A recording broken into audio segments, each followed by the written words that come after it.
सो ये लैपटॉप मेरे घर वालों ने मेरे को जो इंजीनियरिंग का फर्स्ट ईयर है तब दिलाया था, एंड अभी मैं प्रेजेंट में थर्ड ईयर में हो चुका हूँ और तब से मैं इसको लाइक 2 साल से अच्छे से यूज कर रहा हूँ। और जो इसके साथ मेरा रिलेशनशिप है ना, वो अभी तक लव और हेट वाला रहा है। सो आज मैं इस वीडियो में उसी रिलेशनशिप के बारे में आपसे बात करूंगा और बाकी बताऊंगा कि इसमें मेरे ऐसा क्या लगा कि जो इसमें मेरा रिलेशनशिप लव और हेट वाला हो गया। तो वीडियो को स्टार्ट करने से पहले मैं आपको थोड़े इसके स्पेक्स बता देता हूँ कि एक लाइक स्पेक्स क्या है इसमें। सो ये जो मेरे पास मॉडल है स्पेसिफिक वो है Asus का ZenBook 14X OLED। रैम की बात करें तो इसमें 16 GB की रैम दे रखी है, LPDDR4 4200 मेगाहर्ट्ज की, और SSD है 512 GB PCL3। प्रोसेसर की बात करें तो इसमें है AMD का Ryzen 5 5600 6 कोर वाला, और जो ग्राफिक कार्ड है वो इंटीग्रेटेड वाले हैं जो कि AMD Radeon के हैं। जो ऑपरेटिंग सिस्टम है ये Windows 11 होम पे रन करता है। स्टार्ट करें वीडियो को। ओके, अब इसके लव रिलेशनशिप के ऊपर बात करते हैं, यानी मेरे को इसमें क्या अच्छा लगता है। पहली चीज, सबसे बेस्ट चीज मेरे को उसकी लगती है वो डिस्प्ले। जो इसकी डिस्प्ले है ना वो है सैमसंग की 2.8K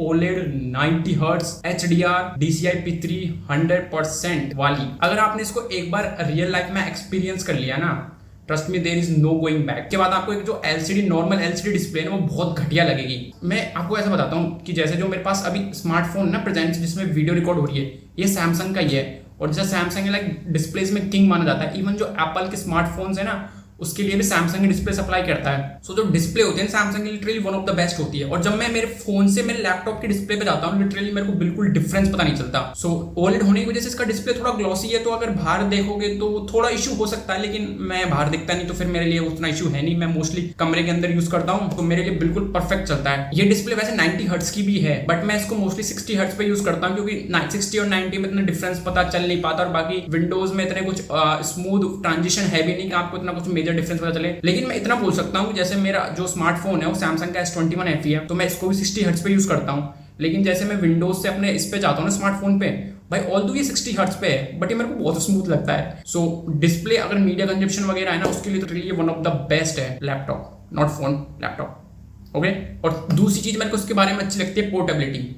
सो पोर्टेबिलिटी में लाइक मेरे खुद के कुछ थॉट्स हैं। मैं देखता हूँ कि मोस्टली लैपटॉप के नाम पे लोग 16 इंच का लैपटॉप ले रहे हैं। 3 किलो का लैपटॉप का मतलब होता है कि एक ऐसा पोर्टेबल मशीन जिसको आप कहीं पे भी ले जा सको और उसको आप इजीली अपने लैप पे रख के काम कर सको। सो उसके हिसाब से लैपटॉप लिया था। और जो अभी मेरे पास लैपटॉप है ये जो इसका डिस्प्ले वो 14 इंच का है, तो आप आईडी लगा सकते हो। और जो वेट है 1.4 kg है, और ये पूरा भाई मेटल बिल्ड है, like literally one of the toughest है। मैं इसको एक हाथ से भी उठा लेता हूँ, लाइक अब दिखाता हूँ उठा के। सी जो मैकबुक में फील होती है ना एग्जैक्टली सेम वैसी है इसमें। लाइक मैकबुक भी पूरा एल्यूमिनियम बिल्ड बेस होता है और ये भी उसी पे है। अब इसका मेरे को एग्जैक्ट मटेरियल तो नहीं पता कि ये इसमें एल्यूमिनियम ही है या फिर टाइटेनियम, आई गेस एल्यूमिनियम ही होगा। पर जो इसके लाइक पोर्टेबिलिटी और जो इसका बिल्ड क्वालिटी है like one of the best. And second इसका कीबोर्ड। सो जब मैंने पहली बार खरीदा था ना तो ये था कि मैं ऐसी फैमिली से बिलोंग करता था जिसमें मैंने कभी यूज नहीं किया ऐसा लैपटॉप खुद का पर्सनल, और ना ही मैंने कोई डेली बेसिस पे कभी कभार इधर अगर रिलेटिव्स वगैरह के जाओ तो यूज किया है लैपटॉप, बट ऐसा खुद का कभी पर्सनल लैपटॉप नहीं था। सो लैपटॉप है ना मैंने कॉलेज के 1-2 महीने बाद लिया था। सो उससे पहले जो हमारी कॉलेज में लैब होती थी प्रोग्रामिंग की, सो उसमें क्या है मैं कंप्यूटर्स होते थे ना लैब के, तो उसमें टाइप करता था। वो थे ना कीबोर्ड, वो लाइक मेरे को वन ऑफ द बेस्ट लगते थे कॉलेज के। बट जैसे ये लैपटॉप आया उसका कीबोर्ड ट्राई किया अगले दिन मैं कॉलेज में गया और उसमें प्रोग्रामिंग करने लगी। भाई इतने घटिया कीबोर्ड लगे मेरे को कि तब जाके मेरे को पता चला कि मैं जो सबसे घटिया कीबोर्ड यूज कर रहा हूँ कॉलेज का वो मेरे को सबसे टॉप लगता था, और जो सबसे टॉप है वो मैंने अब एक्सपीरियंस किया है। और क्या अच्छा लगता है मेरे को इस बारे में इज है बैटरी। भाई ऑल्दो ये विंडोज का लैपटॉप है बट ये तब भी मेरे को एक फुल चार्ज पे 5 घंटे की बैटरी लाइफ दे देता है। जैसे अगर मैं ऐसे काम कर रहा हूँ like not a performance task, तब तो 2 या 1 घंटे चल पाता सही से, या फिर मैं ऐसे काम करता हूँ कोडिंग हुई या फिर कुछ ऐसा मीडिया कंजप्शन करना हो तो ये इजीली आपको 5 घंटे लास्ट कर जाता है। ऑल्दो अभी 2 साल हो चुके हैं लेकिन तब भी ये आपको 4 से 5 घंटे अब भी मेरे को इजीली लास्ट कर रहा है। क्योंकि जो विंडोज के लैपटॉप होते हैं जनरली उसमें बैटरी लाइफ अच्छी नहीं होती।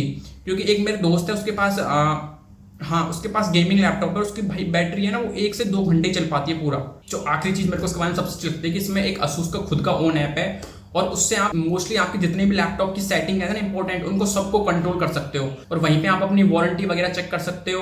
और बाकी थोड़ी प्रॉब्लम भी डिस्कस करते हैं जो मैंने अब तक इसमें फेस किए 2 साल में। सो पहली प्रॉब्लम तो मैंने इसके शुरुआत के 6 महीने में फेस कर ली थी। तो इसमें क्या हुआ था कि आफ्टर 6 मंथ इसका जो फिंगरप्रिंट है वो ऑटोमेटिकली काम करना बंद कर दिया। मैंने शुरू में सोचा कि कोई बग होगा, फिर मैंने लाइक लिटरली 2-3 हफ्ते तक इसमें अच्छे से जितने भी इंटरनेट पर अवेलेबल सॉल्यूशन है वो सारे ट्राई किए, बट इसका फिंगरप्रिंट कभी काम ही नहीं किया। फिर मैंने थक हार के उसी वक्त मैंने ChatGPT से पूछा कि भाई क्या इशू हो सकता है, कुछ हेल्प कर दो। फिर ChatGPT ने बताया कि मोस्टली मेरे में हार्डवेयर फेलियर हो सकता है फिंगरप्रिंट का। आई थिंक कई Asus के और भी लैपटॉप है। मैं इसके साथ एक टिप शेयर करना चाहता हूँ आपके साथ कि जो जितने भी Asus के लैपटॉप है उसमें क्या एक ऑन साइट करके वारंटी आती है। उसमें ये होता है कि जो टेक्नीशियन है वो आपके घर पे आके विजिट करेगा और वो वहीं पे ठीक करेगा अगर आपका लैपटॉप वारंटी के अंदर खराब होता है। और मेरे तो अभी 6 महीने हुए थे, 1 साल की पूरी वारंटी थी, तो मैंने वहीं से Asus की वेबसाइट से ऑन साइट वारंटी और टेक्नीशियन शेड्यूल किया और वो 3 दिन बाद आया मेरे पास और उसने चेक किया और उसको भी कोई इशू नहीं मिला। तो उसने बोला कि सर मैं 2 दिन बाद वापस आऊंगा। एंड उसके बाद वो 2 दिन बाद वापस आया। मदरबोर्ड तो चेंज नहीं किया, जो कीबोर्ड है ना ऊपर का पूरा लिटरली पूरा चेंज कर देता है उसने। एक और चीज मेरे को इसमें अच्छी नहीं लगती कि ये 720p वेबकैम है, बट वो मेरे लिए कौन नहीं है, कुछ लोगों के लिए कौन हो सकता था, क्योंकि जो मोस्टली लोग मीटिंग वगैरह अटेंड करते हैं उसमें काफ़ी अच्छी क्वालिटी चाहिए होती है, पर मैं इतना कुछ करता नहीं मीटिंग वगैरह का, तो कौन हो गया, मेरे लिए कोई कौन है नहीं है। और वेबकैम के अलावा और क्या हिट करता हूँ मैं इसके बारे में, स्पीकर्स। आई नो इसके स्पीकर्स विंडोज लैपटॉप के कंपैरिजन में काफ़ी ठीक है, क्योंकि जो इसके स्पीकर हैं वो हरमन कार्डन के द्वारा ट्यून किए गए हैं। और जिनको नहीं पता, हरमन कार्डन ऑडियो के मामले में काफ़ी अच्छा नाम है। और ऑल्दो हरमन कार्डन के ट्यून करने के बावजूद भी इसके स्पीकर अच्छा साउंड करते हैं। बेस तो उसमें विंडोज में आप क्या ही एक्सपेक्ट करोगे, बट ऑडियो वोकल से वो काफ़ी ठीक आ जाते हैं। पर ये कि इसमें जब शुरू में आया था ना, इसमें आवाज़ बहुत कम आती थी, तो उसके लिए मैं क्या करता था कि क्रोम में या फिर ब्रेव में मेरे को एक्सटेंशन इंस्टॉल करना पड़ता था वॉल्यूम बूस्टर करके।